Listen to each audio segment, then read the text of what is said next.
The 2018 Atlanta Press Club Loudermilk Young Debate Series. Brought to you from the studios of Georgia Public Broadcasting. The Democratic race for Public Service Commission, District 3.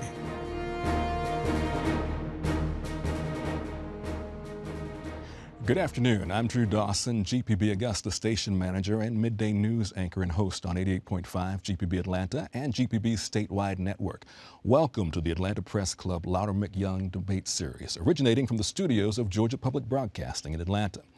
This is the debate among Democratic candidates for the 3rd District Public Service Commission. Now, for those of you who are not sure what the Public Service Commissioners do, when you turn on the lights, pick up the phone, and cook dinner, your Public Service Commissioners determine the amount you pay for your electricity, telecommunications, and natural gas. Let's meet the candidates. They're in alphabetical order. Lindy Miller is a business executive and co-founder of a renewable energy company that works to give more energy choices to schools, small businesses, and nonprofits. John Knoll is a small business owner and former member of the Georgia legislature. And Johnny White is an information technology consultant. Johnny declined to participate in today's debate and will be represented by an empty podium. Now, let's meet our panelists. Molly Samuel is a reporter with WABE 90.1 FM, and Christy Swartz is a reporter for E&E News, covering utility and energy in the Southeast. Now let's get started. For rules on today's debate, please visit the Atlanta Press Club website, atlantapressclub.org.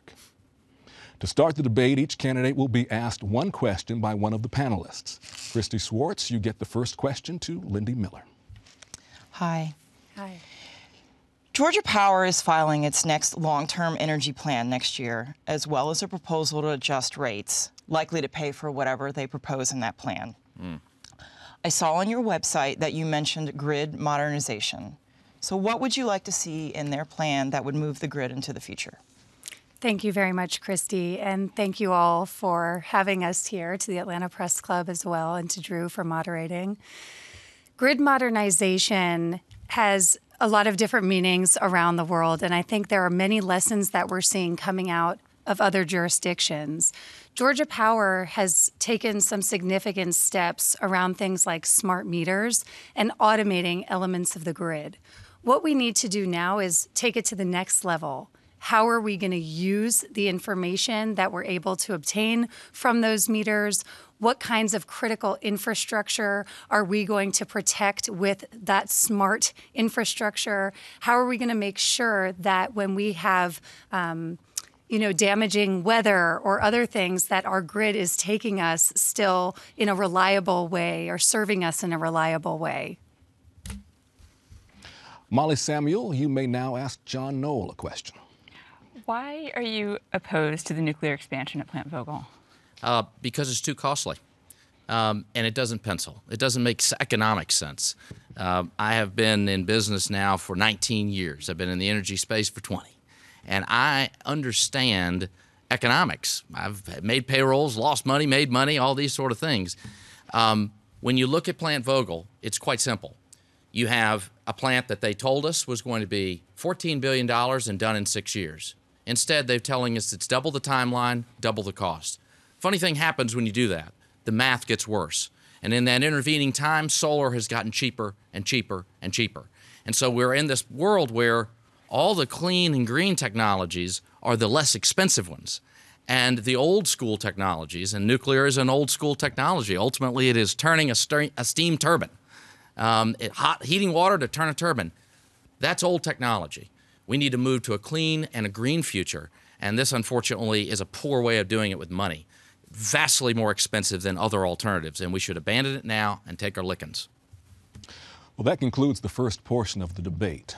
The candidates will now ask a question of their opponent of their choice. And remember, Johnny White declined to participate and is represented by the empty podium, but you can still choose to pose your question to him. Each candidate will have 30 seconds to ask the question, 60 seconds to respond, and 30 seconds for a rebuttal. By random selection, John Knoll, you may ask the first question. Well, thank you. I am going to ask Mr. White a question. So, Mr. White, you qualified at the last moment, and a lot of your paperwork was incorrect. Sorry about that. This was after I testified at the PSC speaking out about Plant Vogtle and the billions of dollars that were wasted there. So my question to you is, did Georgia Power put you up to run to stop my campaign because they're afraid of me? This is very likely going to cause problems, a third candidate in the race. We'll offer you a 30-second rebuttal at this point. Oh, my goodness gracious. Mr. White didn't have anything to say. They ought to be afraid. And I think Georgia Power has got a problem. They got a tiger by the tail right here. A lot of people around this state are not happy about their high power bills. They're not happy about that Plant Vogtle expansion cost. They're not happy about the nuclear cost recovery fee that's on their bills. And even if they don't have a nuclear that fee and they don't have Georgia Power, this plant is costing you big money. It needs to stop, and I'll take it to Georgia Power, and I'll lower your bills. Lindy Miller, you may now ask your question. Thank you, Drew. I actually have a question for Mr. Knoll. I believe we agree very strongly that Vogtle is a disaster, that it is the worst example we've seen of socializing risk and privatizing gains, that every family is paying unprecedented amounts of money in advance for a project that is late and tremendously over budget. And when you're going around, I've been listening to you, you've been saying, I'm going to stop it. I'm going to stick it to Georgia Power. I'm going to stop it. I would like to know whether you believe it's responsible to make those promises to voters. I think it is not only responsible, I think it is necessary. And I also have heard that you're saying, I think the quote was, that there's no way to stop Vogtle. And I'll find it here in a moment. It will not be shut down, you said recently in Hall County. It must be shut down. And the way to do that is on the PSC to say, we don't have fiat power, but on the PSC to say, you know something? We are going to shift the burden from you, the ratepayers, to them, the shareholders. That shift will have an amazing effect. When their butts are on the line, they'll make a different decision. And unfortunately, the decision they're making right now is not one in our favor because you're on the hook, and that's wrong.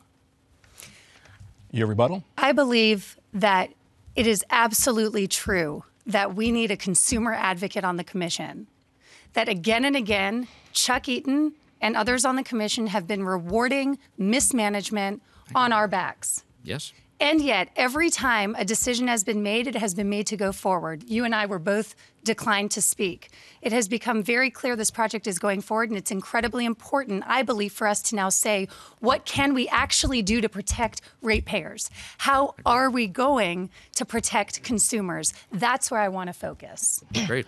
All right, thank you. For those of us just joining us, this is the debate between the Democratic candidates for the Georgia Public Service Commission District 3. Johnny White declined to participate and is represented by an empty podium. We'll now go back to the panel to ask questions to the candidates of her choice until we run out of time. As a point of moderator privilege, I might also jump in with a question for the candidates, and I'll determine when a rebuttal is appropriate. Christy Swartz, you get the first question in this round. So this question is for you, Mr. Knoll. When I looked through your website, I noticed that you were an early adopter of solar and electric vehicles and are well-versed in energy efficiency. Yes. So how are you going to get the state to further transition into renewables and new energy efficiency technologies and other technologies and get around the pushback that likely will include something like this is a mandate or we're already doing enough? Well, can we agree that everybody likes to save money? And that's the one thing that as a business I've been doing for 20 years is saving people money. And mostly these are commercial customers. But what I noticed when I was in the legislature is I would watch the construction of state buildings, and they were all the low bid for everything. The cheapest air conditioner, the cheapest window. All these things that we know now are stupid decisions. Because if you install a more costly but more efficient air conditioner, it pays for itself quickly. My point is, we need to be adopting efficiency standards. As Public Service Commissioner, I will be promoting that to the legislature and pushing the bill I introduced 10 plus years ago to make all construction LEED construction here in Georgia. If it's a state building, it ought to be LEED. And that way we can drive down our operating costs, whether at our homes through energy efficiency projects or at the state level. It's about advocating for that. It's been my passion of 20 years. Molly Samuel, it's your turn to ask a question. Ms. Miller, you kind of hinted at what your approach would be on Vogtle if you were on the PSC. But what do you think, if you were elected, you could actually do to protect the ratepayers, as you say you want to do? Absolutely. Thank you. As I mentioned before, the one thing that is clearly missing right now at the Public Service Commission is a consumer advocate. Who is fighting in the public interest? Who is fighting for you? And when I think about Plant Vogtle and the way our decisions have been made around industry, I believe it's time for us to bring a voice that is rarely channeled and amplified on the commission. I will channel that voice, and I commit to doing that. As well, I think there are things we need to do now to mitigate the risks that are coming down the pipe. We know, as John referenced and Christy referenced in the question, that there is an advanced energy economy coming at us like a train. We need to make sure that in the integrated resource planning process, we are looking at those new technologies and not focusing only on supply, but starting to think about demand. And we need people who know how to connect the dots. I've done that my whole career. Mm-hmm. Christy Schwartz. Thank you. We'll go back to you, John. The hearings for Plant Vogtle are open, and the public is invited to speak before each meeting. Georgia Power maintains that they've also been open and transparent through the construction process. Yet a lot of the information they file, such as responses to questions from the PSC staff, are trade secret, so the public cannot see them. Isn't that interesting? Does this concern you, and how would you change that? It concerns me dramatically. The wool has been pulled over too many people's eyes for too long. If Georgia wants a fighter on the commission, somebody who's been in the legislature, who's been in the energy field for 20 years, not 2 years, but a long time, they'll pick me. Because when I get in there, I'll be able to say, that doesn't look right, that doesn't look right, kind of lift up the curtain, look behind the curtain and see what's going on. Georgia Power is misrepresenting a lot of things. These cost overruns are rubber stamped by our opponent every time. We're at 18 or 19 now. Rubber stamps. It is an unfortunate fact that we have to deal with a commission that doesn't have the guts to stand up to Georgia Power, that doesn't have the guts to take it to them. And I think I will do that. I've shown it in the legislature, and I'll show it again. A rebuttal? Yes, I think what we need now are not folks who've already served, but folks who bring different skills and different experiences. I think what we've seen in the commission, not just now, but over the last many, many decades, is people roll out of bed and decide to run. We need people who have the skills. I have worked for the last 15 years with governments and companies all around the world to serve citizens more efficiently and effectively. I've helped save not just tens of millions of dollars, but hundreds of millions of dollars and improved services to many people around the world. That is what we need on our commission, the focus on due diligence over multi-billion-dollar decisions. Being an environmentalist is necessary. It is not sufficient. Christy, another question? So Ms. Miller, yes, you cannot make people care, but there are plenty of people who do not know what the Public Service Commission does, and they don't even know that Georgia is the only state building a nuclear plant. So how are you going to reach out to people beyond the vocal minority to help them understand what is actually in their electricity bill? Christy, I'm so glad you asked that, because that's what I've been doing for the entirety of my campaign. I assume that we need to speak to voters about the things that matter in our lives. When people are thinking about anything to do with their bills, I guarantee you they're not thinking about the commission. So when I talk to folks, I say something very similar to what Drew said when he opened. From the minute you turn on your light and you turn on your coffee and you turn on your shower for some hot water, it costs you money. And when you start to talk about the things that impact daily lives, when you start to frame it in trade-offs, like schools that I've worked with that are being charged incorrectly, and they say, this is what I could do in education if I weren't paying these bills, you start to generate an interest in a language that is accessible to people. And I truly believe in 2018, this is a time of an appetite for education and engagement exists like never before, where people want to know about the seats that matter in their lives, and this is the perfect seat for that. Molly, the last question goes to you. Mr. Knoll, do you think Georgia can respond to climate change without nuclear? Yes, as a matter of fact, I do, and I'll tell you why. The graphs, I have PowerPoint presentations sometimes. I may put some groups to sleep, but I have some PowerPoint presentations, and in one of those I have a slide, and it shows the costs of nuclear, the costs of coal, the costs of natural gas. On all the slides, solar and wind is like this. So the trajectory for solar and wind cost is on the downward spiral and is already cheaper than coal, which means when we pair solar with batteries for the base load stuff, we will eventually be able to take offline exactly what we have now, the coal and the natural gas plants, but we'll also be able to take off the nuclear. It isn't an either or. We can take out the coal plants with other sources, efficiency being one, because we don't have to always have new production. Energy consumption in Georgia has flatlined over the last 8 years. That's amazing. And we can continue that trend. We can accelerate it if we're smart. It's been my business of 20 years. I know how to reduce energy consumption. That's not new production. That doesn't require expensive plants. That's all the time we have for questions for each candidate. Now we'll have 60 seconds for a closing statement. John Knoll, you get the first closing statement. Well, thank you. Thank you, Mr. Moderator. Thank you, panelists. And thank you. And thank you to the Atlanta Press Club. And thank you, streaming today, who care about the energy and environmental future. Ultimately, this race will boil down to one thing: electability. I've spent the last year doing what my opponent has not, traveling the state. Not a few metro counties, the whole state, Valdosta to Vidalia, Terrell County to Towns County. I'm off to Peach County this afternoon. The thing I've learned is that people are mad. They're mad about their high utility bills. They're mad at a crooked and rigged system that is against them. Our rural friends know Metro Atlanta has high-speed internet. Why don't they? We know the system is broken and we want to fix it. We want a champion who will fight against the establishment. We want an experienced fighter who will lower their power bills. And we want a Democrat who can win in November. I'm asking for your vote to do just that.